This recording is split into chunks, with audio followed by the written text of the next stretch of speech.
O Anime Recaps Tagalog, mapapawaw ka sa sarap. Nax, ang title ng ating anime ay laging nakalagay sa itaas ng video. Love you guys, muwa-muwa. Chup chup, sige na, like mo na yan. Ang ating bida ay si Yusato Ken na isang ordinaryong estudyante. Sa paaralan ay hindi siya sikat na katulad ni Nakazuki at Suzune na sikat na estudyante dahil sila ang president at vice president ng student council. Minsan isang araw ay umulan ng malakas, tapos nalaman na lang ni Yusato na may kumuha ng kanyang payong sa lalagyan. May nakita naman siyang naiwan na hindi niya pag-aari na payong pero ayaw niyang kunin dahil hindi siya tulad mong kumukuha ng jowa ng iba. Kaya mas pinili niyang maghintay na tumigil ang ulan hanggang pagsapit ng alas 7 ng gabi. Nakita siya ni Nakazuki at Suzune paglabas ng mga ito sa Students' Council, at saktong classmate pala ni Kazuki ang bida kaya niya siya pinahiraman ng extra nitong payong. Magkakasama silang naglakad palabas at nag-usap na parang magkakakilala.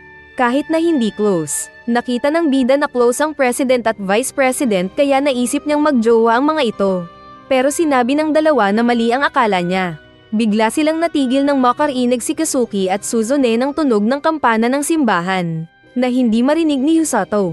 Ngunit paglapit niya sa dalawa ay biglang nagliwanag ang kanilang kinatatayuan at nagkaroon ng isang magic circle.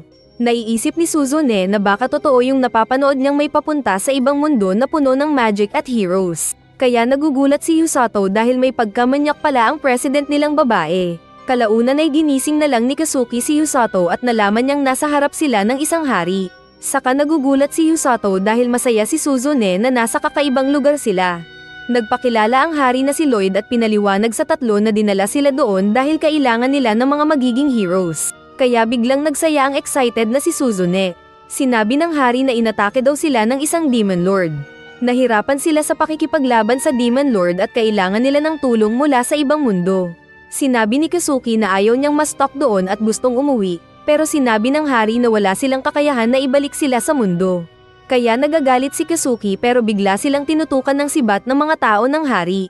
Kaya wala silang magawa kundi sundin ang nais ng hari. Lalo na nang magpakumbaba ito sa kanila na nais magpatulong. Sinabi ni Welsi na tinawag sila doon nang marinig nila ang tunog ng kampana. Pero walang narinig si Yusato kaya naisip niyang hindi siya kasama sa pagiging hero.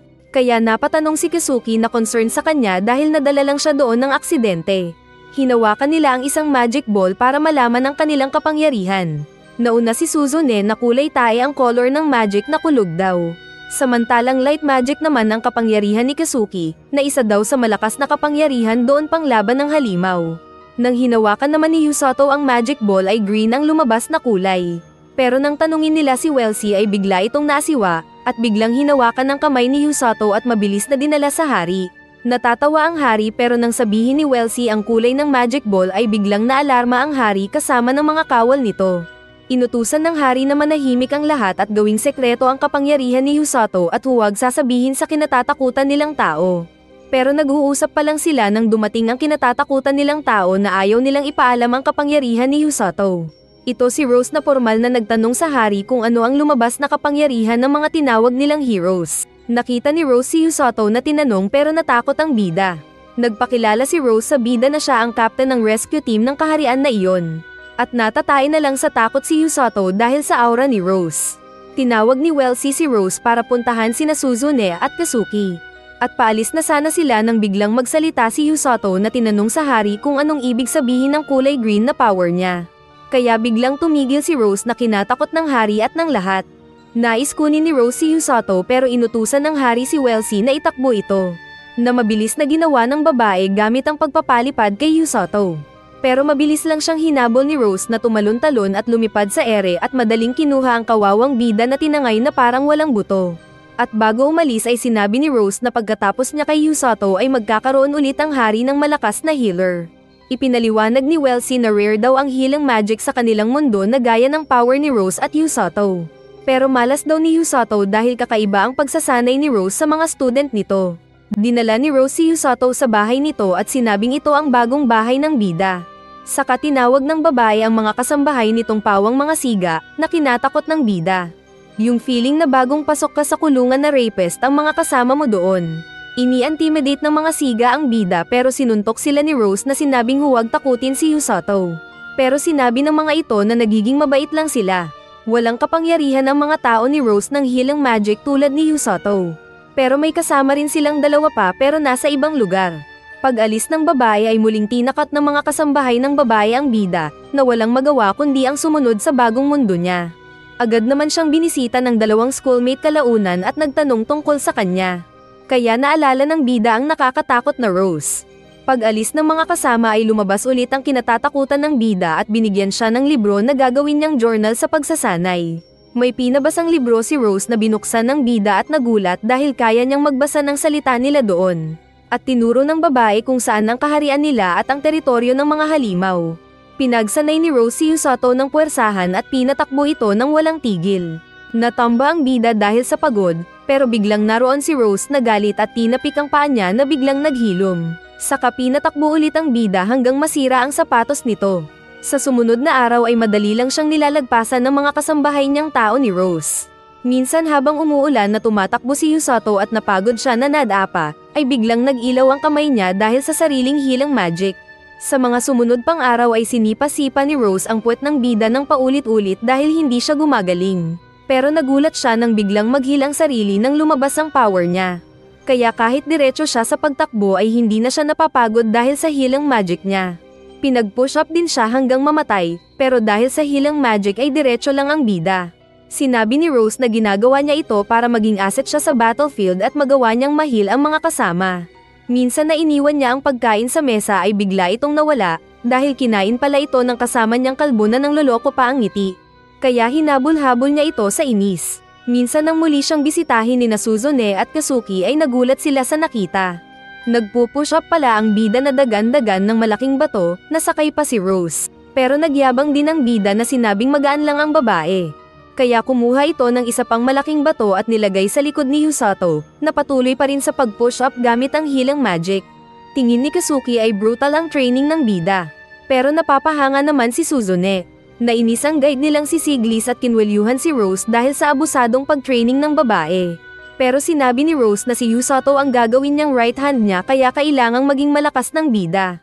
Inutusan ng dalawang boss ang mga bida na mag-break muna habang nag-uusap silang dalawa, kaya agad umalis ang apat. Kalaunan ay tinanong ni Yusato kung sino ang babaeng kasama ni Kazuki at Suzune. At ito pala ang prinsesa na anak ni Lloyd. Kaya agad na nagbow si Yusato sa babae. Pero mas gusto daw ng prinsesa na tawagin lang siya sa pangalan nito tulad ng kaibigan. Saka sila kumain ng tinapay na luto ng prinsesa. Kakain pa sana ng tinapay si Yusato nang mapansin ni Suzune ang muscle ng bida. Kaya walang hiya ang babae na tinignan ang nag-develop na abs ni Yusato na gusto niyang manyakin. Naaawa daw si Kazuki sa training ni Yusato dahil stricto at brutal si Rose. Pero nasabi ng bida na nasanay na siya at nagiging masaya na rin siya dito. Saka pinakita ang healing magic nitong na-develop. Nagpabebe si Suzune na baka darating daw ang araw na kakailanganin niya ng tulong ng bida. Pero sinabi ni Yusato na hindi na daw siya naniniwala sa acting ng babae na pabebe dahil alam na niya na manyak ito. Dumating si Kalbo dala ang pagkain ni Yusato. Pero naging pangit ang mukha ng bida na sinabing alam niyang nais lang itong kainin ni Kalbo. Saka naging pangit din si Kalbo na hinamon ng bida. Kaya nagkasalubong sila at nagkasuntukan na parang mga engot sa harap ng royal blood at mga heroes. Mag-aalala sana ang prinsesa, pero sinabi ni Kazuki na magiging ayos lang ang bida dahil parang nasanay na ito sa daily routine niyang ganoon. Saka din sila umalis para din magsanay. Pero lumingon muna si Suzune na naniniwalang may mahalaga silang role doon. Habang naliligo ang bida ay naalala niya ang pagkamanyak ni Suzune sa kanya. Saka din niya naalala ang mabigat na training kung bakit siya naging macho. Pero nag-iisip siya kung kaya ba ng utak niyang sabayan ang kanyang katawan. Isang araw ay tinawag ni Rose ang bida na lumabas sa kaharian at agad silang lumabas ng gate. Dinala siya ng babae sa isang kakahuyan at inutusan na manghuli ng grizzly bear. Natatakot ang bida dahil hindi pa siya tinuruan ng babae kung paano makipaglaban. Pero bigla siyang pinulot at tinapon ni Rose sa ere. Pero habang nahuhulog sa ere ang bida ay ginamit niya ang healing magic sa sarili at buhay pa rin siyang bumagsak. Dahil wala siyang choice ay kailangan niyang sundin ang utos ni Rose na magdala ng oso. Pero biglang may lumabas na oso sa likod niya na hinabol ang bida. Pinabilis niya ang takbo pero mabilis din ang oso. Tumigil siya para labanan ng oso pero biglang may dalawa pang lumabas kaya siya tumakbo at tumalon sa isang waterfalls. At swerte niya dahil hindi naman siya hinabol ng mga oso. Nagpahinga siya at nagawang makaligtas sa loob ng isang araw. Kinabukasan ay naglalakad siya sa kakahuyan ng makarinig ng ingay kaya biglang pumorma sa laban. Pero Rabbit lang pala ang lumabas na may sugat, kaya agad niyang nilunasan gamit ang healing magic. Ngunit dahil dito ay sinusundan na siya ng Rabbit na sinubukan niyang paalisin. Pero napansin niyang nais ng Rabbit na ituro ang kinaroroonan ng mga oso na kanyang sinundan. Nakita nga nila ang mga oso na kanyang inobserbahan. Pero nang uminom siya ng tubig sa ilog ay biglang sumakit ang tiyan niya na muntik niyang kinamatay, kung hindi lang siya healer. Tinuro ng Rabbit kung saan siya pwedeng uminom ng malinis na inumin na gustong-gusto ng bida. Pero napansin niyang natatakot ang Rabbit kaya naisip ng bida na baka may iba pang halimaw doon. Saka natakot din ang bida nang makita nito ang isang napakalaking puti na ahas. Nabasa din niya ito sa libro na alam niyang delikado. Muling binantayan ng bida ang oso at inisip na kakalabanin niya ito bukas. Pero kinabukasan ay pinigilan siya ng Rabbit kaya hindi siya nagpunta dahil din sa ulan. Nang puntahan nila ito nang maganda na ang panahon ay nagulat si Yusato dahil patay na ang mga oso at maraming sugat sa katawan. Kaya naalala ng bida ang malaking puting ahas, na naisip niyang hindi pumatay para kumain kundi para pumatay lang. Lumabas ang isang batang oso na iniiyakan ng mga kasama, kaya nagalit ang bida na sinabing ipaghihiganti nito ang mga oso. Saka umalis. Gumawa ng matulis na armas ang bida saka nag-stretching, at pinaturo sa Rabbit kung saan ang kinaroroonan ng malaking ahas na puti. Nagulat siya dahil nakita niyang nilalabanan na ng batang oso ang puting ahas. Nakakatakot daw ito, pero mas nakakatakot ang boss niyang si Rose. Umatake siya pero muntik masagpang ng ahas, kung hindi lang siya umilag. Saka tinusok ang mata ng ahas na nabulag at gumanti ng buntot nito na tinapon ang bida. Pero naghilagad si Yusato. Kinuha niya ang punyal saka mabilis na nagtago sa blind spot ng ahas na binalak siyang maipit ng buntot. Nakagat ang kamay niya na kinasaktan ng bida. Pero ginamit niya ang hilang at patuloy na sinaksak ang bunganga ng ahas. Nabitiwan siya ng ahas na nasaktan. Pero bigla siyang nahihilo dahil sa lason ng ahas. Kaya nagtaka ang bida dahil malaki ang ahas na may lason. Pero may natutunan siya sa pagkakalason sa ilog at ini-apply sa sarili saka agad ding umabante. Hahampasin sana siya ng buntot pero sinangga ito ng maliit na oso. Sumakay siya sa ulo ng malaking ahas at sinuntok ito ng buong lakas. Kaya nahilo ang ahas dahil sa lakas ng suntok. Saka din niya ito tinusok sa ulo kaya natigok ang malaking ahas. Nagulat siya nang lumapit ang oso na naging maamo sa kanya. At nagsasaya sila nang biglang bumangon ang muling nabuhay na ahas. Pero nahihirapan ng gumalaw si Yusato dahil nilalaban ng healing magic nito ang lason sa katawan. Pinipilit siyang dalhin ng oso para itakbo, pero umatake na ang malaking ahas. Kaya naalala ng bida ang dalawang schoolmate at nagpaalam. Pero napamura ng maalala si Rose. Walang ano-ano ay dumating si Rose at sa isang iglap ay tinapakan lang ang ahas na namatay. Kaya natatakot si Yusato sa boss. Nagpakita ang Rabbit na kakilala din pala ni Rose na nagkunwari para manmanan ng bida. Sinabi ni Rose na malakas ang Great Bear na kayang labanan ng maraming sundalo. Pero natsambahan lang nito ang ahas na tao ng Demon Lord doon. Nakalaban ito dati ni Siglis pero nakatakas lang at nagtago sa gubat na iyon. At walang balak sana si Rose na tumulong pero napilitan siya ng maipit ang bida. Nagalit ang batang bear kay Rose na gustong-gusto ang bida. Pero hinimas ito ni Yusato kaya nag-relax ang bear. At dahil dito ay inutusan ni Rose ang bear na sumama at buhatin si Yusato. Naginawa naman ito. Ngunit dahil pareho silang sugatan ay binuhat sila ng babae at sinabing nakapasa siya sa kanyang pagsubok. At proud daw si Rose sa bida dahil ipinakita ni Yusato ang nais niyang makita na kakailanganin nila kapag umatake na ang mga kalaban. Kaya napaisip ang bida kung makakaya ba niya ang utos ng boss. Samantala ay pinakita naman ng Demon Lord na inutusan ng babae nitong si Amelia na umatake sa kaharian ni Lloyd. Kinausap siya ng scientist nilang si Hyrule at ipinakita ang version 2.0 ng puting ahas na pinatay ng mga bida sa gubat. Naisip ni Amelia ang malakas na kalaban nilang si Rose. At galit siya dito dahil sa pagpatay sa marami niyang tao. Kaya nais daw niyang utusan ang kanilang Dark Knight para kay Rose. Isang umaga ay pinapakain ni Yusato ng mansanas ang bagong alagang oso na tinawag niyang Blurin. Nang lumabas si Kakuro na nagtraidor sa kanya. Kaya sinabi niyang umalis na ito. Pero hindi siya makahindi nang lambingin siya ng kuneho. Dumating si Rose at sinabing pinaalam nito sa hari na pag-aari na ng rescue team ang oso na kasama ng bida. Saka tinignan ng masama ang natatakot na oso. Pinagsanay siya ni Rose na dalhin si Blurin na kunwaring sugatan na kasamahan sa battlefield na kailangan niyang iligtas. Saka lumabas ang mga kasambahay niyang Team Verde at hinahabol siya bilang simulation ng mga kalaban sa battlefield. May nambabato pa ng mabahong water balls nito. At ilang oras silang nagpatakbo-takbo na iniiwasan ng mga kalaban. Hanggang mapagod ang bida, kahit na ginagamit niya ang kanyang healing potion, saka siya natamba. Sinabi ni Rose na kapag natatakot siya at napapagod kasabay ng bigat na dinadala ay madaling maubos ang kanyang stamina. Kaya kailangan daw niyang palakasin ang isip. Mabilis siyang nilunasan ni Rose saka din inutusan na tumakbo-takbo sa palibot ng kaharian dala-dala si Blurin. Na kanyang ginawa. Sa pagtakbo nila ay may naamoy ang oso na prutas kaya nais magpabili sa bida. Pero walang pera ang bida na kinausap ang nagbebenta. Nagtanong si Yusato kung bakit hindi sila natatakot sa dala niyang halimaw. Pero kilala daw ng mga tao doon ang uniforme nila at na-imagine na ni Yusato ang mga kasamang mga basagulero na nauna nang nagsitakbo doon kaya sanay na ang mga tao. Umalis din agad ang dalawa matapos silang bigyan ng libreng free taste na apple. Pero sa daan ay natigil sila nang habulin sila ng isang lalaki na nadulas pa.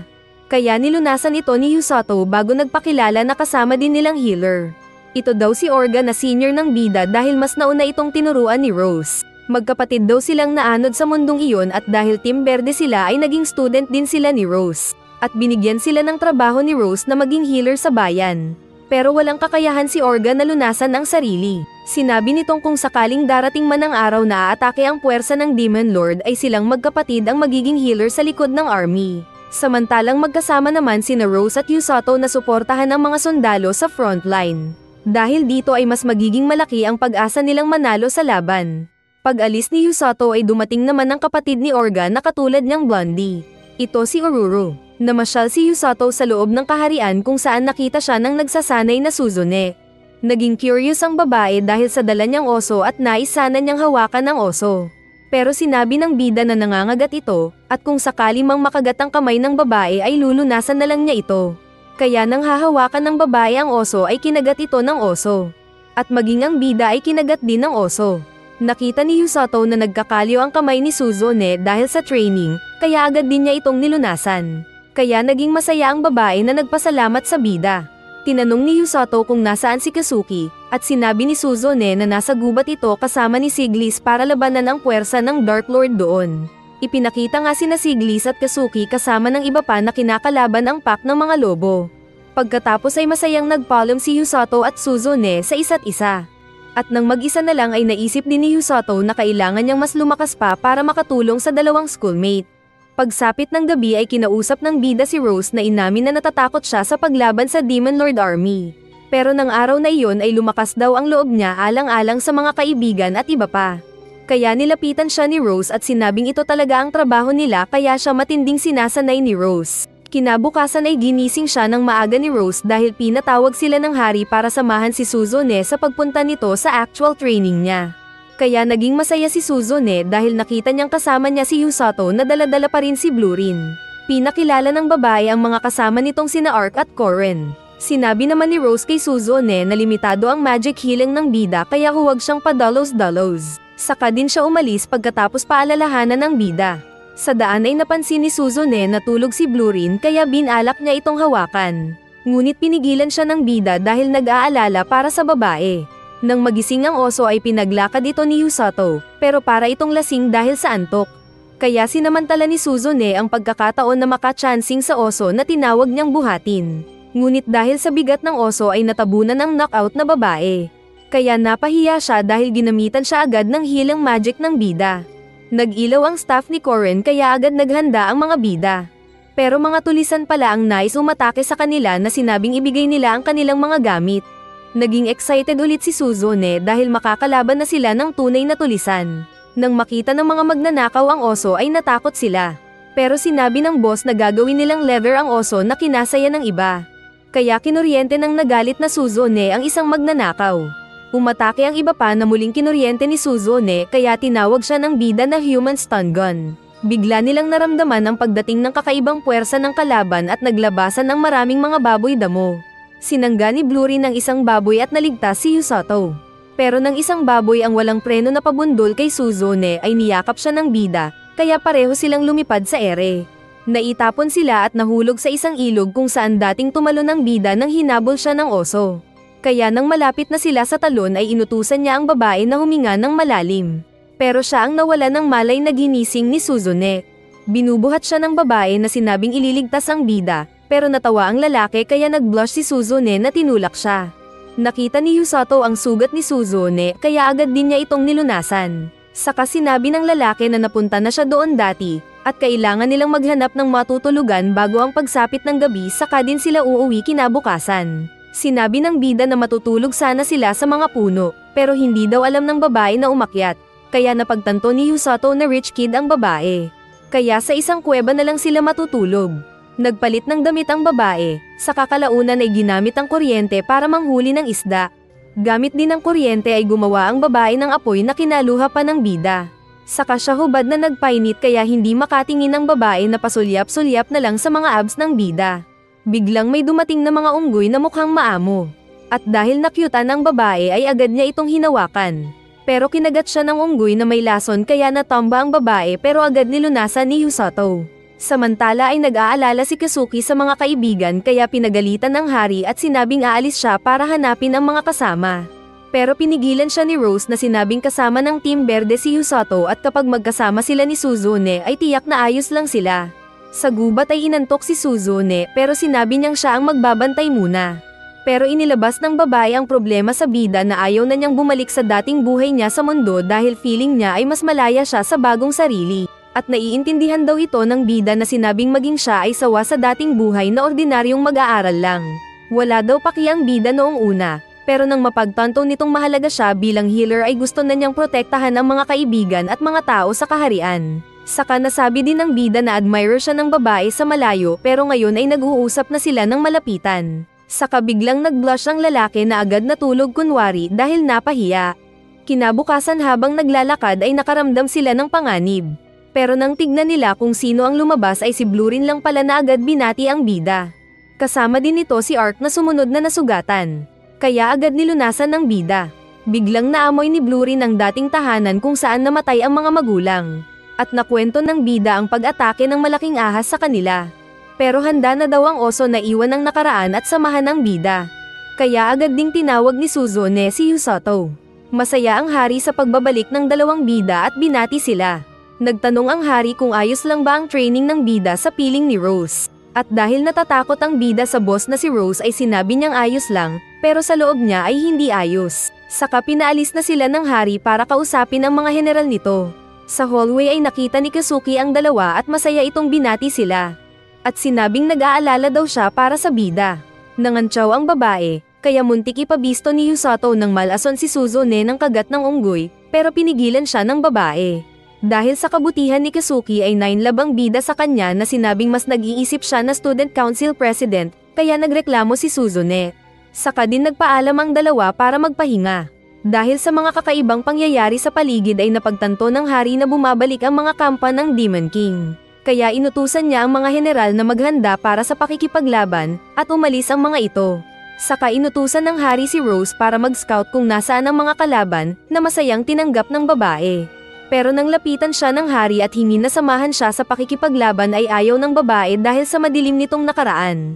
May mga kasama siyang warriors dati na kasamang nagpunta ng battlefield na namatay, dahil sa pride ng babae. Pero ito ang naging dahilan kaya may scar ang babae at siyang dahilan kaya nagbago ang ugali ni Rose na naging seryoso sa role nitong maging healer. Sinabi din nitong nais niyang magkaroon ng subordinate na may healing magic, malakas ang katawan at malakas ang pag-iisip na hindi agad sumusuko at nababasag. Napagtanto ng hari na ito si Yusato, na sinabi ng babae na kasing ugali daw ng dating kasama niyang namatay noon sa kanyang bisig. Kinagabihan ay ipinakita ang grupo ni Amelia kasama ang Dark Knight na inaayos ang isang tulay kung saan sila dadaan. Pero habang nag-uusap sila ay biglang isang puno ang naitapon sa ginagawa nilang tulay kaya ito nasira. At namukan ng naasar na Amelia si Rose, na masayang agad ding tumakbo palayo. Inutusan ng boss si Yusato na dalhin ng isang sulat sa isang tao at binigyan siya ng mapa na kanyang sinundan. Nakarating siya sa isang bahay at nakita niya si Ororo na nagpakilalang 18 years old daw. Pag-akyat nila sa second floor ay nakita nila si Orga na nilunasan ng isang bata sa kama. At masaya ang bata at ang nanay nito. Kalaunan ay nagkwentuhan ng tatlo at sinabi ni Ororo ang dahilan kung bakit sila nag-quit kay Rose. Maganda daw ang training nila pero dahil wala silang kakayahan na manghil ng kanilang sarili, ay hindi nila nakayanan ang pagsasanay sa kanila ni Rose. Biglang may emergency at tinawag sila ng mga tao para manggamot. Kaya agad nilang pinuntahan ang mga tao na ginamot ni Orga, na nakaramdam din ng panghihina. Inutusan ni Orga ang bida na gamutin ng isang nasugatan sa paa.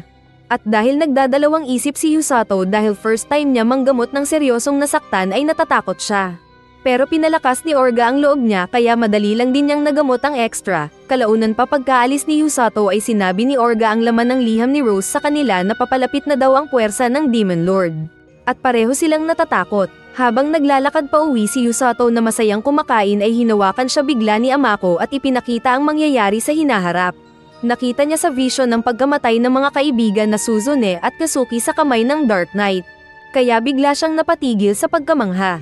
Agad na umalis si Amako na sinubukan din niyang hanapin, pero nagtago na ito. Nagtanong siya sa bantay ng gate pero dumating si Rose kaya natakot ang bantay na umalis. Kaya napatanong ang bida kung bakit sila takot kay Rose. At dahil dito ay pinulot tuloy siya ni Rose sa mukha. Sinabi ni Rose na nag-scout daw siya at sinira ang tulay na ginawa ng mga kalaban. Kaya napatanong si Yusato kung alam ba ng boss ang ibig sabihin ng pag-scout. Kaya pinisil ulit ang ulo niya. Nagtanong siya kay Rose kung kilala nito si Amako. At sumagot ang boss na bigla na lang itong nagpakita sa kaharian nila. Sila daw ang mga nilalang na valuable sa black market dahil sa magandang katawan at may kakaibang kapangyarihan. Dahil sa nakita ay hindi makatulog ang bida, kahit na masarap ang hilik ng kasama niyang kalbo. Naalala niya ang sabi ni Amako na siya lang ang may kakayahan para palitan ang mangyayari sa hinaharap. Nag-iisip siya nang makita sa bintana ang ilang liwanag, na nang sundan niya ay si Kazuki pala ang may kapangyarihan. Nag-usap sila at pinagtapat ni Kazuki ang nararamdaman ng sinabi ng hari na paparating na ang mga kalabang demonyo. Natatakot daw si Kazuki sa pag-iisip pa lang sa digmaan, at nais na niyang tumakbo. Nanginginig pa niyang naikwento ng makalaban nila ang sangkatutak na kalabang lobo kung saan nanggatag ang itlog niya. Pero wala daw siyang magawa dahil mataas ang expectation ng mga tao sa kanila. Pero sinabi ng bida na cool daw talaga si Kazuki kahit walang expectation ang mga tao. Kahit pa noong nasa tunay silang mundo ay cool na daw si Kazuki. Sinabi rin ni Yusato na takot siya sa digmaan na paparating pero pupunta pa rin siya sa battlefield alang-alang sa ibang tao. Dahil sa experience niya sa mundong iyon ay biglang nagbago ang perspective ng bida na kahit natatakot siya ay gagawin niya ang trabaho alang-alang sa ibang tao at kasama din si Kazuki. Kaya sinampal ni Kazuki ang sariling mukha at pinalakas din ang loob na sinabing magiging handa din siya para sa dalawang kaibigan. At nagkasundo silang dalawa na ipaglalaban ang kaharian na iyon. Sinabi ni Kazuki na huwag sasabihin sa iba ang pinag-usapan nila, saka din ito umalis. Pero pag alis niya ay nagsalita bigla ang nanunood palang Suzune na kinantsawan ng kanilang bromance. Ngunit maging ang babae ay nag-aalala din pala para kay Kazuki, saka seryosong nagtanong sa bida kung concern ba ito sa kanya. Kaya sinabi ni Yusato na iba si Suzune dahil malakas ang loob nito. Saka umalis ang babae. Kinabukasan ay nag-speech ang hari at pinalakas ang mga tao. At bago sila magpunta ng gyera ay pinuntahan ni Kazuki ang prinsesa at nagpaalam ito. Pero sinabi niyang babalik siya para muli silang magkita ni Celia. Nagpunta sina Orga at Ororo sa HQ ng mga healers at masaya ang babae na makita si Blurin. Nais niya itong hawakan sa ulo, pero ayaw ng madamat na oso. Maging ang rabbit ay ayaw ding magpahawak sa babae, ngunit hindi rin tumitigil ang babae sa pagkamit ng tagumpay nito. Tinulungan ni Yusato ang naipit ng balikbayan box na Orga. At habang nag-uusap ay sinabi ni Kalbo na puntahan ng bida ang kwarto ni Rose. Kaya natakot ang lalaki na baka pisilin ulit ang ulo niya. Sa kwarto ay sinabihan siya ng boss na dapat alamin niya kung saan at kailan niya gagamitin ang healing magic para sa allied nila kapag nasa battlefield na sila. Saka binigyan siya ng babae ng box na dahan-dahan niyang binuksan. At nakita niya ang isang standard uniform ng medic na agad sinuot ng bida. Bigla siyang hinawakan ni Rose at sinabing huwag na huwag siyang maging pa-hero effect na mamamatay sa battlefield dahil kailangan niyang mag-survive para maging useful na healer. Kaya sinabi ng bida na gagawin niya ang lahat para maging mabisa sa tungkulin nito sa mga kasama. Kaya masaya ang babae. At paglabas niya sa kwarto ay naalala ang vision ng namatay na mga kaibigan, at sinabi niyang hindi siya papayag na mamatay ang mga kaibigan. Sa karwahe ay nagtanong si Yusato kung anong itsura ng mga kalaban. Kaya sinabi ni Rose na mukha silang tao pero may sungay na kambing at mas malakas sila sa mga tao. Sinabi ng bida na hindi daw siya natatakot dahil may kilala siyang mas nakakatakot at ito si Rose. Ngunit ibinalik ni Rose kay Yusato na natangay lang ito sa pagtawag nila ng dalawang hero. Pero ito pala ang tunay na halimaw. Kaya ganyan ang mukha ng bida. Biglang naalala ni Rose ang nakaraan noong dalawa pa ang mata niya. Naghahanda din sila noon para labanan ng mga kalaban. Binatukan niya ang makulit nitong subordinate na babae na si Owl. Ngunit madaldal ito kaya mas lalo pa niyang binatukan.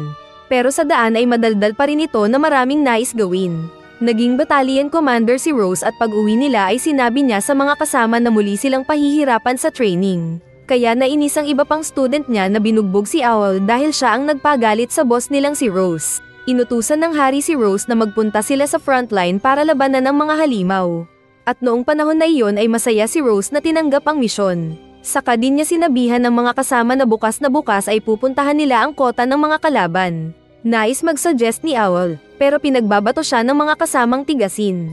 Nagpatulong si Owl sa boss kaya pinatigil ni Rose ang mga bully. Saka sinabing sasamahan niya ang mga ito para sa gagawin nilang misyon, kaya nagsaya ang mga ito dahil kasama nila ang siga na boss. Nagpunta nga sila ng gubat pero wala silang nakita sa unang araw nila doon.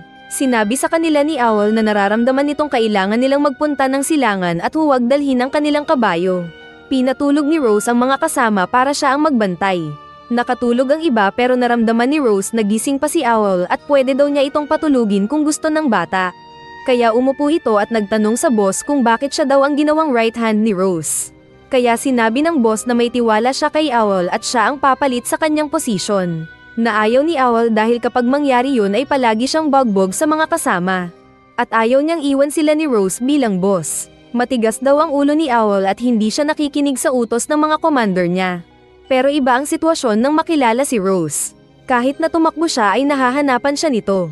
At kung lumaban naman siya ay bagbog lang siya kay Rose. At nagkaroon siya ng pagbabago na maging malakas dahil sa masungit at kakaibang ugali ng boss na si Rose. At wala daw siyang ibang susundin na ibang boss maliban kay Rose. Pero pinitik ni Rose ang ulo ni Owl dahil ayaw makinig. Saka pinaliwanag ni Rose na kailangang tanggapin ni Owl ang binigay niyang posisyon dito dahil siya ang nababagay. At lahat sila ay kailangang mag-move on. Sinabi ni Rose na matutulog na siya at papalit na bantay si Owl, pero nagulat ito nang makitang gising pala ang mga kasama na sinabing gustong-gusto nilang deputy commander si Owl kahit binabato ito. Kaya nag-blush ang babae na hinabol ang mga lokong subordinate. Pinagpatuloy nila ang paghahanap sa mga kalaban at nakita nila ang kalmat sa isang puno. Naghahunting daw ang mga demon army ng mga halimaw sa gubat, at nakita nga nila ang mga sungay kambing na tinitipon ng mga wild na red wolves sa isang kulungan. Pero naramdaman ng sungay kambing boss ang presensya ng mga tao. Lumabas bigla sa pinagtataguan si Rose at nagtanong kay Nero kung anong ginagawa nila doon. Sinabi ni Rose na umalis na ang mga halimaw para hindi na magkagulo pa. Pero sumagot si Nero na dahil nakita na sila ng mga bida ay hindi na sila paaalisin doon ng buhay. Sinabi ni Rose kay Owl na siya na ang bahala sa grupo nila dahil busy siya nalalaban. Saka mabilis silang nagkasalubong ni Nero para maglaban. Nagulat si Nero dahil sa bilis ni Rose na nasipa ang kalaban na naitapon. Ngunit nasugatan ng paa ng babae. Iniwan niya ang mga kasama na bahala sa sarili nilang laban. Saka walang tigil niyang sinundan at pinagbabato ng malalaking kahoy si Nero na tumakbo at nagulat. Nataman nito ng malaking troso. Ngunit madali lang siyang nakasurvive dahil sa malakas nitong kapangyarihang hangin. Inatake pa nito ang babae gamit ang buhawi na nakakasugat. Pero nagagawang mag-heal ni Rose sa sarili kaya patuloy lang siya sa pag-abante. Dahil malakas si Rose ay nagpakilala si Nero na isang general ng Demon Lord at agad inilabas ang espada. Saka sila nagkasalubong. Samantala ay nagagawa naman ni Owl at mga kasama nito na malabanan ang mga malalakas na kalaban. Nakita ni Rose ang kakaibang espada ni Nero na feeling niya ay may sumpa na hatid kaya ayaw niyang masugatan. Inatake siya ni Nero at nasugat sa mukha pero sinuntok at sinipa niya ang halimaw na naitapon pa atres. Bumagsak si Nero pero muli itong tumayo at napapatawa pa rin. Nakita nitong nabugbog ang mga kasama, pero sinabing kung walang hero ang mga tao ay matatalo pa rin sila. Saka sinabi ni Nero na ginagawa nila ang lahat para sa kanilang Demon Lord. At kahit mamatay daw sila ay ayos lang basta magtagumpay sila sa binabalak. Umatake ang isang tauhan ni Nero na mabilis sinaksak ng isang tao ni Rose. Pero hinawakan ng halimaw ang kamay ng babae kaya hindi ito makatakas. Hindi kasi sila nag-training ng jujitsu eh. Sinubukan ni Rose na puntahan ang kasamang naipit pero pinipigilan siya ni Nero. At wala na silang magawa ng pinalakol ng suicidal na kalaban ang babae na namatay. Nagnerbiyos ang iba at maging sila ay hinawakan ng mga suicidal na halimaw at isa-isang pinagsasaksak at pinagpapalakol. Nawala sa composure si Rose na galit na inatake si Nero. Pero nataman siya ng nasumpa na espada ng demonyo at nasugat ang mata. Sinubukang pagalingin ng babae ang sariling sugat pero hindi niya magawa dahil sa sumpa ng espada ni Nero. Tinawag siya ng mga kasamang mandirigma na nagsabing kailangan nila ng healing, saka din isa-isang bumagsak ang mga kasama. Sinubukan pang lumaban ni Rose pero dahil bulag na ang isa niyang mata ay madali na lang siyang natatalo ni Nero. Umatake si Nero ng killer shot nito, ngunit biglang pumagitna si Owl kaya siya ang nataman ng espada at na-unvirgin on the spot. Saka nakita ni Rose ang buong tropa na patay lahat kasama ng mga mabahong hindi naliligo. Sinabi ni Nero na hindi daw niya makakalimutan ang mga kasamang namatay, kasama din si Rose. At itinaas ang armas at tinaga ang bida. Pero sinangga ni Rose ang espada gamit ang kamay at galit na tumayo at sinuntok ang mukha ni Nero. Galit na galit siyang pinagbubugbog ang sinubukan pang lumaban na halimaw. Pero wala din itong nagawa ng para lang siyang papel na winasiwas at pinaghahagis ng malakas na babae. Tinapunan niya si Nero ng sariling espada kaya naipin ang halimaw sa puno. Kahit nahihilo si Rose ay desperado siyang tapusin si Nero, ngunit biglang lumabas si Amelia na tinawag na Master ang boss na kambing. Nakita ni Rose si Owl kay Amelia kaya hindi na siya nakagalaw nang dinala ng babae ang boss nito palayo. Saka din siya bumagsak na nagtataka kung bakit may pangangalaga sa mga halimaw. Tinawag siya ng buhay pang Owl na agad niyang pinuntahan para sana lunasan. Ngunit malalim ang sugat ng bata. At hindi rin gumagana ang kapangyarihan ni Rose.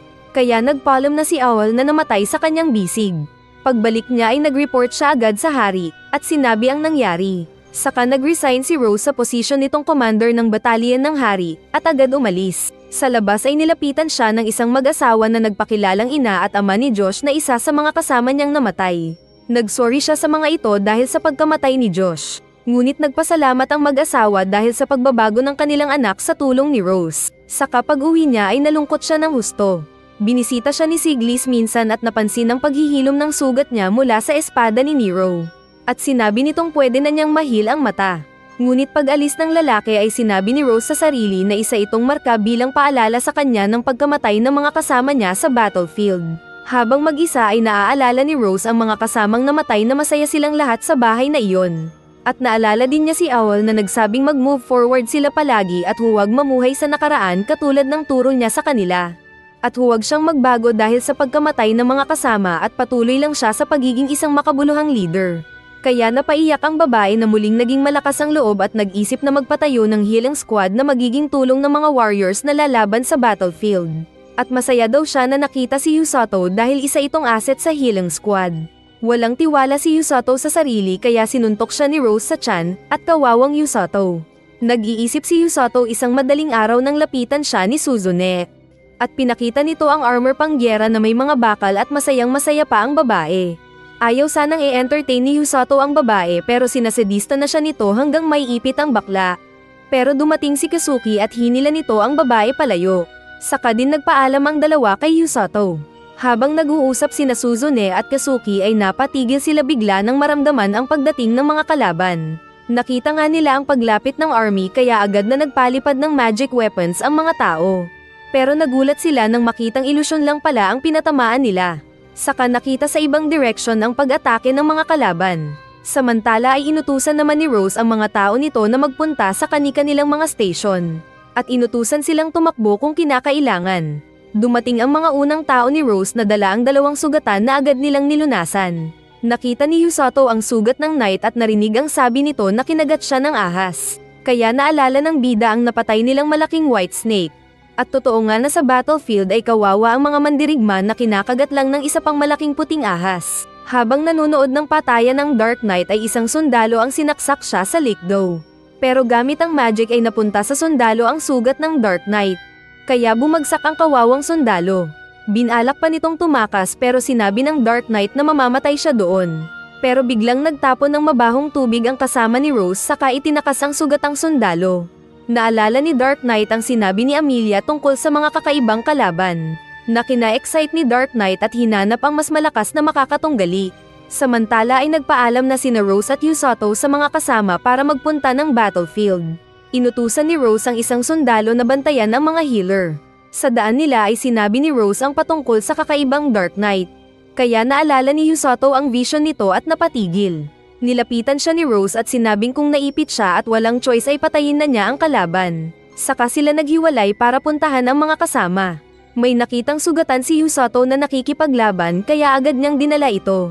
At habang tumatakbo sila ay muntik siyang mapalakol ng isang kalaban pero nakailag sila at tumakas. Ganoon din ang ginawa ni Rose na inapakan ang mukha ng ilang kambing at binuhat ang mga tao palayo. Gamit naman ni Suzune ang electric power at inatake ang ilang mga halimaw. Sinabi ng isang sundalo na kapag kasama nila ang mga hero ay siguradong mananalo sila. Pero ang totoo ay natatakot si Suzune na hindi lang pinapa-obvious. Nag-uusap silang puntahan ng Dark Knight nang ito na mismo ang dumating sa harap nila. Umatake bigla ang dalawang spearman kahit pinipigilan sila ni Suzune. At walang hirap nilang sinaksak ang katawan ng Dark Knight na hindi humilag. Tapos may pangatlo pang sumaksak. Pero lahat ng mga ito ay napa-atres, at bigla na lang nagdugo ang kanilang mga katawan dahil sa kapangyarihan ng kalaban. Nagalit si Kazuki na gumamit ng light magic at pinatamaan ang kalaban na nadaplisan dahil tinabig siya ni Suzune. Sinabi ng babae na hindi nila basta-basta aatakehin ang ganoong klase ng kalaban. Nadaplisan ang balikat ng kalaban. Pero si Kazuki ang biglang bumagsak na nasaktan kahit naka-armor at nagdugo ang balikat. Kaya naisip ni Suzo na binabalik lang ng Dark Knight ang damage sa katawan na tinatanggap nito. Kaya pinuri siya ng Dark Knight dahil magaling daw siyang mag-analyze. Samantala habang tumatakbo ay muling nagpapakita ang vision ni Yusato. Kaya nasasaktan ng ulo niya na pinipilit niyang lunasan pero ayaw. Tapos biglang may dumating pang kambing na nais siyang patayin pero nakailag siya. Ngunit sumakit ang ulo niya na muling natamba. Papatayin na sana siya ng kambing pero iniligtas siya ng isang sundalo na nilunasan niya dati. Saka ipinaturo ng bida kung saan banda ang kinaroroonan ng dalawang kaibigan. Samantala ay busy ang mga sundalong kasama ni Suzune at Kazuki na nakikipaglaban sa mga kambing. Pero dahan-dahan lang si Suzune na may sinabing gagawin nila ni Kazuki. Kaya mabilis na nagtapon ng power si Kazuki para magkausok ang harapan ng Dark Knight. Saka din nila sinugatan lang ng kaunti ang Knight. Pero nang gamitin ng Dark Knight ang magic ay nasugat pareho ang dalawang hero. Nagkamali ng akala si Suzune na yung nakikita lang ng Dark Knight ang kaya nitong ibalik. May naisip pang paraan ng babae nang makitang hindi nag-reflect ang sugat ng kalaban sa likod niya. Kaya muli silang umatake gamit ang mga kapangyarihan. Nagpalipat-lipat si Suzune gamit ang electric power. Samantalang gumamit ng liwanag si Kazuki para bulagin ang Dark Knight. Kaya nagkaroon ng pagkakataon si Suzune na saksakin ang kalaban sa leeg. Nagdugo ang kalaban na inakala ng babae hindi na makapagsalita, kaya tinawag niya si Kazuki para tapusin ang Dark Knight. Pero biglang tinusok ng kalaban si Kazuki na parang one-day-old chick at saka pinabalik kay Suzune ang sariling pag-atake. Saka sinabi nitong kaya niyang ibalik lahat ng damage na nararamdaman kapag inactivate lang niya kahit pa hindi sinasabi. Kaya parehong bumagsak sina Kazuki at Suzune sa lupa habang patawa-tawa naman ang Dark Knight. Samantalang mabilis naman ang pagtakbo ni Yusato patungo sa kanilang kinaroroonan. At natapos ang series. Joke lang. Like mo na ang ating video. Naalala ni Suzune ang araw nang makilala nito si Yusato sa paaralan hanggang mapunta sila sa mundong iyon. At nang mailabas niya ang tunay na siya na tinanggap ng bida. Saka bumagsak ang babae. Tinutukan siya ng Dark Knight ng espada nito at tatapusin na sana ang laban nang biglang dumating ang napakabilis na Yusato. At buong lakas na sinuntok ang naitapon na Dark Knight. Akala niya kung patay na ang mga kasama pero gumalaw si Kazuki kaya agad niyang ginamit ang magic sa dalawa ng sabay. Nagalit ang Dark Knight na nasira pa ang magic armor at nakita ang mukha. Saka binalak umatake, pero binuhat ng bida ang dalawa at mabilis na itinakas at umilag sa iba pang kambing. Habang tumatakbo ay sinusubukang mahil ni Yusato ang dalawa pero si Suzune lang ang gising at walang malay si Kazuki. Nakailag sila nang tinapunan sila ng malaking espada ng kalaban. Sinabi ni Suzune na yung pag-atake lang ni Yusato ang nakasakit sa Dark Knight. Saka pinaliwanag nito ang epekto ng magic ng armor ng kalaban na binabalik ang pisikal na pag-atake. Nilapitan sila ng Dark Knight na sinabing hindi pa tatakasin si Yusato. Ayaw sana ni Yusato na lumaban dahil maraming kailangang malunasan. Pero iniwan niya ang dalawang kaibigan at nilapitan ang Dark Knight. Umatake ang Dark Knight gamit ang kakaibang armor pero madali lang itong sinisipa at sinasangga ng bida. Kaya nagugulat ang kalaban. Saka nakalapit si Yusato na muling sinuntok ang Dark Knight na muling nakita ang mukha. Umatake ulit ang Dark Knight gamit ang mga matulis na armor pero madali lang itong nasa salag ni Yusato na natutunaw. Nagising na rin si Kazuki at nakita nilang pareho ang pakikipaglaban ni Yusato. Nasaksak ang kamay ni Yusato dahil sa matatalim na pag-atake ng Dark Knight. Pero naging malambot ang armor nito kapag hinahawakan ng bida. Nagpunta si Yusato sa harap ng Dark Knight at gamit ang healing magic sa kamay ay sinuntok ang naitapon na Dark Knight na naiwan ng espada. Napagtanto ni Suzune na dahil mabilis din na hinihil ni Yusato ang kalaban ay hindi nito na-activate ang reflect damage. At nagagawa siyang masaktan ni Yusato gamit lang ng pisikal niyang lakas. Patuloy lang na pinagsasampal ni Yusato ang kalaban na napaluhod sa lupa at hindi makapaniwala na natatalo siya. Kaya bigla itong nagalit na naglabas ng energy kaya nahawi ng hangin ang bida na napa-Atres. Pero sinabi ng bida na hindi siya makakapayag na may masaktan pang ibang warrior ang Dark Knight, at nakipagsalubong siya sa kalaban gamit ang healing punch nito na sinuntok ang espada ng kalaban. At nagawa niyang mapatagos ang healing magic sa katawan ng kalaban. At makumutan din ang paligid ng kanyang healing spell. Dahil dito ay biglang nahawi ang armor ng Dark Knight na walang malay na bumagsak. Kaya masaya si Suzune na nilapitan at kinantsawan ang bida sa pangalan ng healing punch nito. Naikwento ni Yusato na tinuruan siya ni Rose na kapag hindi niya maiwasang mapalaban pero ayaw pumatay ay gamitan niya ng healing magic ang kanyang kamao. Para hindi mamatay ang kalaban pero masasaktan lang. Napangiti na lang si Suzune nang marinig ito sa kasinabing na-corrupt daw ni Rose ang bida.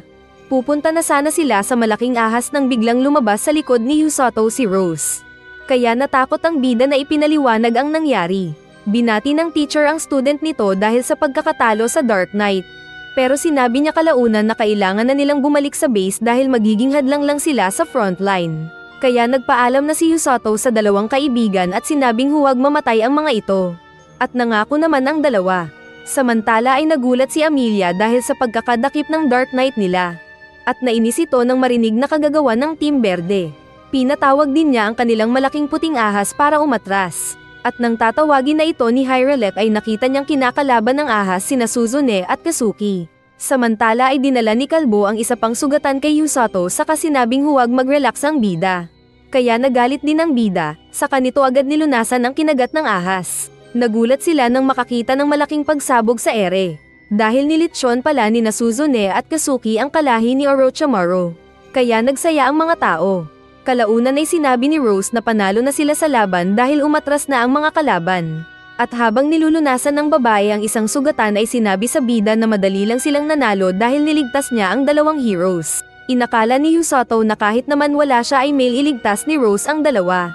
Pero sinabi ni Rose na kung wala siya ay patay na ang dalawang hero, at malaki ang chance na natalo sila sa laban. Dahil dito ay naalala ng bida ang nakalipas kung paano siya napunta doon ng aksidente, kung paano siya nag-training sa tulong ng iba kasama ni Rose, at kung paano sila nagtagumpay. Kaya napaiyak ang bida na sinabing nakakatakot ang digmaan dahil marami ang namamatay. Pero masaya daw siyang nakilala si Rose at nakatulong sa iba. Nagpasalamat naman si Rose na buhay ang kanyang subordinate sa pagkakataong iyon kaya napangiti ang bida. Pero bigla siyang nanghina bigla dahil naubusan na siya ng stamina at mana. Nabigyan ng award ang bida dahil sa nagawa nila sa laban. Pero sinuntok siya ni Rose sa stage dahil pakembot-kembot na di mapakali. At pag-uwi habang kinakausap niya si Blurin ay dumating si Gumul at sinabing may nagpapatawag sa kanya sa kaharian. Sa kaharian ay ipinaliwanag ni Siglis sa harap ng hari na kailangan nila ang tulong ni Yusato sa pagtatanong sa Dark Knight. Willing daw naman daw sa pagsagot ang Dark Knight dahil hindi siya loyal sa Demon Lord. Pero bago siya magsalita ng mas marami ay nais niya munang makilala si Yusato na tumalo sa kanya. Kaya pagbaba nila sa dungeon ay sumama si Suzune na sinabing poprotektahan ang bida. Kaso ay sinagot ng bida na natalo na siya ng Dark Knight minsan kaya natameme ang babae. Sinabi ni Siglis na may taglay na black magic ang Dark Knight pero nawala itong bigla dahil sa healing magic ng bida. Naisip ng bida na baka nasaktan ng husto ang Dark Knight kaya agad siyang nagpunta sa kulungan nito. Naka-armor pa rin ang Dark Knight na nakaupo sa kulungan nito. Nagtanong si Yusato kung bakit nais siyang makita. Pero sumagot ang knight na nais lang niyang makita ang bumugbog sa kanya. Naisip ng bida na hindi pa ito gaanong naghilom dahil sa bugbog sa katawan. Kaya pumasok ang bida sa loob ng kulungan at hinawakan ang kamay ng knight. Gamit ang healing magic ay natanggal ang balute sa kamay at sa mukha ng Dark Knight. Nagustuhan nito ang masahe ng bida kaya walang ano-ano ay bigla niyang tinanggal ang armor at sinabing nais pa niyang mahawakan ng bida. Dahil chicks ito at umiiyak pa ay pumayag naman ng bida na na-comfort ang babae. Kalaunan pa ay sinabi ni Rose sa natatakot na Yusato na siya ang magsasanay dito. Saka pinaglagatok ng babae ang kamao at sinabing susuntukin ng bida para sa physical training nitong susunod. Pumipiyok si Yusato na nais tumakbo, pero sinabi ni Rose na kailangan niyang huwag mag-relay lamang sa healing magic dahil may mga cursed weapon din na dapat nilang pag-ingatan. Itinapon siya ni Rose sa ere kaya napilitan ang bida na gamitin ang healing magic pagbagsak sa lupa. Pero naroon na agad si Rose na nakahanda ang kamao at mabilis siyang sinuntok sa tiyan. Nawalan siya ng malay at pagkagising niya na ayos lang ay akala niya kung tapos na. Pero nag-aabang pala ang babae na sinabing round 2 sila. Saka muling napasigaw sa sakit ang kawawang bida. Nagpunta siya sa kulungan ng Dark Knight at nagchismis sa pagkakabugbog kay Rose. Saka nagtanong kung ano ang balak ng Dark Knight sa buhay. Pero wala itong maisagot, at nahihiyang nagmaskara ulit saka pinaalis ang bida na umalis din. Pero sa daan ay na-imagine niya yung sexing Dark Knight. Natigil siya saglit nang makita ang nagsasanay na Kazuki. At naisip na training na pala iyon. Samantalang sa kanya ay bugbog kay Rose ang training niya. Nagkwentuhan si Kazuki, Celia at Yusato. At nagpasalamat ang prinsesa dahil kay Yusato ay nanalo sila. At muntik madulas ang dila ni Kazuki na niligtas siya ni Yusato. Kaya nagpaalam na ang healer. Akala ni Kazuki kung ayos na siya at babalik na sana sa training nang bigla siyang tanungin ng prinsesa tungkol dito at para siyang mister na nahuli ng misis na may lihim. Habang iniisip ng Dark Knight si Yusato ay biglang dumating si Rose. Dahil sa uniforme ay naisip ng Dark Knight na ito ang captain ni Yusato. At natakot ang Dark Knight nang pumasok ang babae sa kanyang selda na iba ang ngiti. Sinabi ni Rose na kukunin niya ang Dark Knight sa pangangalaga dahil ito ang utos ng hari. Ayaw sana ng Dark Knight pero kinarate-chop ni Rose ang ulo niya at nasaktan ang Dark Knight. Saka biglang nasil ni Rose ang kapangyarihan ng Dark Knight at nawala ang armor nito. Kaya hindi na siya nakapalag ng puwersahin siya ni Rose para gawing alipin. Natakot pa ang kambing na napa-atres pero pinitik na ni Rose ang ulo niya at pinulot ang babae. Nagsasanay sa pagtakbo si Yusato nang sipain siya bigla ni Rose. At pinakita ang puwet ng hawak na Dark Knight. Kaya nagulat ang bida na sinipa ulit ni Rose. Sinabi ni Rose na gagawin din sa babae ang harsh training na ginawa nito sa kanya. Pagkagising ng Dark Knight ay binati siya ni Yusato ng condolence na pinagtaka nito. Nang makatulog na ang kambing ay kinausap ni Rose ang bida at sinabi ang nais ng hari na magpadala ng messengers sa ibang bansa para maging alay nila pag umatake ang Demon Lord. At ang napili ng hari ay sina Suzune, Kazuki at Yusato. Kaya walang nagawa ang bida kundi sumunod sa utos. Sa palengke ay naging sikat ang bida na nilalapitan ng mga babae. Biglang lumabas ulit si Suzune na nais magpapansin sa bida. Habang nag-uusap ay biglang nakita ni Yusato si Amako, kaya mabilis niya itong tinakbo at hinuli at binuhat na parang bata. Pero nagulat siya nang sinabi ni Amako na payback time at hiniling sa bida na lunasan nito ang kanyang ina. Nakita ni Suzune ang tainga ni Amako at na-curious na naman ito. Pero sinabi sa bida na pinagseselos lang yata siya kaya nanguhuli ng ibang chicks. Sa sumunod na araw ay pagod si Dark Knight na pinapatakbo ni Rose. Madali lang siyang nilagpasan ng iba na nagsabing mga tao daw sila kahit na hindi. Natamba ang babae dahil sa pagod, pero dumating si Rose na pinalo ang ulo niya kaya siya tumakbo. Kinausap ni Yusato at Suzune si Amako at pinagtapat ng babae na may kakayahan siyang makita ang hinaharap. At matagal na niyang nakita ang kanyang vision patungkol sa pagkamatay sana ng mga heroes. Pero ayaw niyang mamatay ang mga heroes dahil mahalaga sa kanya ang kaharian na iyon dahil tinanggap siya ng mga tao doon. At nang makita niya ang bida ay ayaw niya itong mawala dahil healer ito na kailangan niya. Nasa Beastkin territory daw ang nanay niya dahil hindi makakita. Nagtanong ang bida kung bakit hindi nagpatulong si Amako sa ibang healer. Pero hindi daw marunong lumaban sina Orga at Oruro.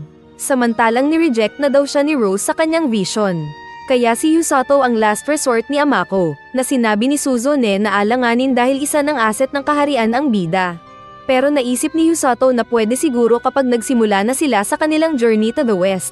Umalis muna ang bida para magpaalam at nakausap niya si Rose, na sinabing pwedeng maging dahilan ng pakikipaglaban nila sa Beastkin territory si Amako dahil sa taglay nitong kapangyarihan.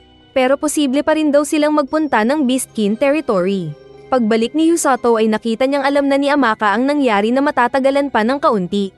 Pero masaya pa rin siyang nagpasalamat sa bida. Samantala sa bahay ng mga Team Verde ay naninibago si Dark Knight dahil sa mga kasama nitong maingay at magulo. Hindi siya makakain maliban na lang nang dumating ang bida na binigyan siya ng diary na binili nito para pangsulatan niya ng nangyayari sa kanyang buhay. Pasimple na nasiyahan si Dark Knight saka din siya kumain ng tinapay. At sa mga sumunod na araw kahit nahihirapan sa training ni Rose ay nagpatuloy pa rin siya sa pagtakbo hanggang malapit na siyang makasabay sa pagtakbo ng iba pa. Naiisip niyang baliw ang mga kasama at parang tao na hindi tao si Yusato. Minsan na tumatakbo sila ay nakarinig siya ng ingay sa gubat. At dahil marites ay saglit siyang sumilip. At nakita niya ang naitapon na Yusato sa suntok ni Rose. Naputol pa ang kahoy pero agad ding bumangon ang bida na pinagalitan ni Rose na umilag kasi. Pero sagot ng bida na sinasadya ng boss na patamaan siya. Sa kanila pinagpatuloy ang bugbugan na kinatatakot ni Dark Knight. Biglang naglaho si Rose na inatake ang bida pero nakailag ito na mabilis niyang pinagsaya. Pero sinuntok ulit siya ni Rose.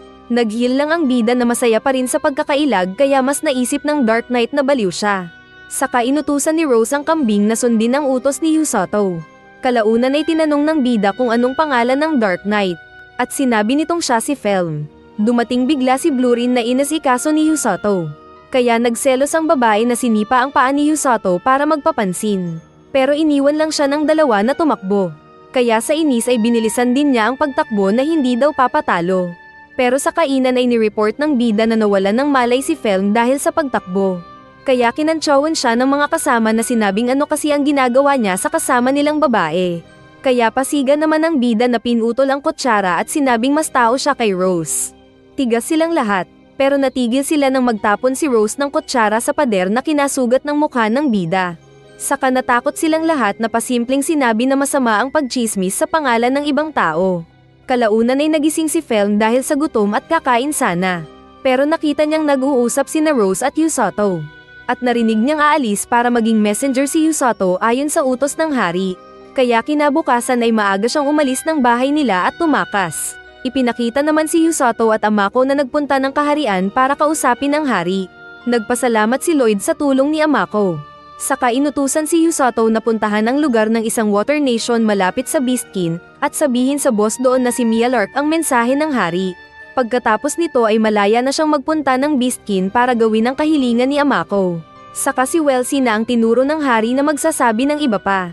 Sinabi nito ang mga kaharian na pupuntahan nila at kasama nila si Nakasuki at Suzune sa mga unang kaharian. Pero maghihiwalay din sila at ibang knight ang sasama sa bida. Pinili ni Yusato si Ark na sinabing isa siyang clumsy na knight, pero pumayag din na bantayan sina Yusato at Amako. Para sa pangalawang bantay ay pinili ni Yusato si Blurin dahil oso naman ito. Samantala ay mabilis ang pagtakbo ng natatakot na Felm dahil hinahabol pala siya ni Rose. Naabutan siya ni Rose na sinipa ang kawawang Felm. Alam ni Rose na narinig ng babae ang usapan nila ni Yusato kaya umalis. Inakala ni Rose kung tumakas daw ito para mag-report sa Demon Lord, pero nagulat siyang naroon pa rin. Nasabi ni Felm na delikado daw ang paglalakbay ni Yusato, kaya naisip ni Rose na naisumama ni Felm kay Yusato, na deny to death ang kambing. Pero hindi pa daw pwede sabi ni Rose na lumapit sa kapinalo sa puwet si Felm. Malungkot daw si Felm sa pag-alis ni Yusato at unfair daw na may iwan siya doon. Pero nag-joke ang bida na baka miss lang siya ni Felm, kaya sinipa-sipa ng babae ang paa ng bida saka nag-aktong parang bata at naiinis na umalis. Sinabi naman ni Rose na ang pagiging healer doon ay tinuturing na mahina. Kaya kung sakaling may mang maliit sa bida ay bugbugin niya ito, dahil sa paraang ito ay nagiging masunurin ng mga matitigas ang ulo. At bago umalis ay sinabi ni Rose na malaki ang expectation niya kay Yusato. Kaya masaya si Yusato dahil sa nalaman. Kalaunan pa ay nagpaalam na ang mga bida sa mga kakilala. Maging si Amako ay nagpaalam na rin sa naging boss nito sa kaharian. At excited ang mga bida sa paglalakbay sa mga bagong kaharian na kanilang pupuntahan. Samantala ay kasama ni Rose si Felm na tinitignan ang paalis ng sasakyan ng mga bida, habang patuloy sa pagsasanay sa kanyang tabi ang kawawang Felm.